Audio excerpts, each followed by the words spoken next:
దేవుడు ఎందుకు వీరిని క్షమించాలి? వీరు చేసిన పాపం ఏంటి?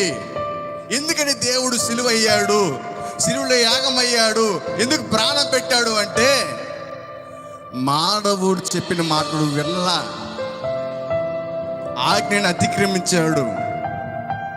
ఆజ్ఞ అతిక్రమమే పాపము పరిపక్వమై ఆ మరణము నీ మీద ఉన్నప్పుడు ఆ మరణానికి బలిగా నువ్వు అవ్వకుండా తప్పించడం కోసం ఆయన లోకానికి వచ్చి నీళ్ళు ఉన్న పాపాన్నిటి తీసుకొని, ఆయన పరిశుద్ధుడు, ఏ పాపము లేని వాడు, పరమాత్ముడైన దేవుడు ఒక్కసారిగా పాపిగా మార్చబడ్డాడు.